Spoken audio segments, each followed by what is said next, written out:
In today's video, I'm going to teach you how to fix processing error customer payments in Shopify. If customers are seeing payment failures at checkout or you're noticing orders not going through, the most common causes live inside your Shopify admin, and we'll straighten those out together.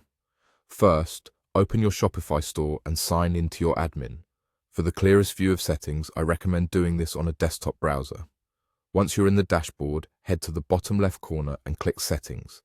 This is where all the behind-the-scenes configuration lives, including how your store takes money. From Settings, select Payments.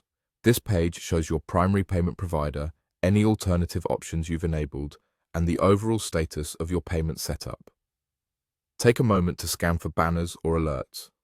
If Shopify needs you to complete anything, like verification or account updates, you'll usually see a clear message here.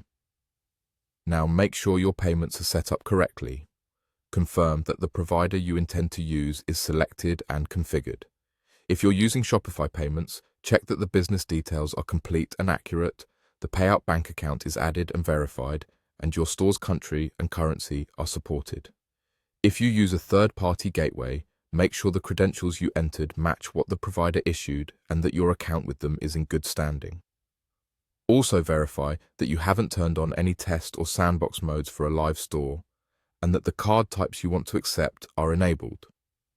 Small details like address formatting, legal business name, and tax details can cause processing errors if they don't match your provider's records.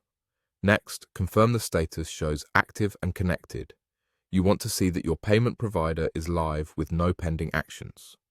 If you notice anything like action required or incomplete setup, click through and follow the on-screen prompts to finish verification or update the missing information. It's normal for providers to request documents when you first set up or make changes, and payments may fail until that's completed.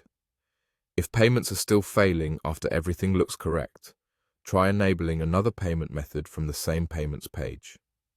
Adding a secondary option, such as an alternative gateway or a wallet, gives customers a different route to pay while you sort out the main provider. This can keep sales flowing and help you isolate whether the issue is provider-specific. Once your payments show as active and connected, customers should be able to check out without errors. That's it. Simple, thorough, and effective.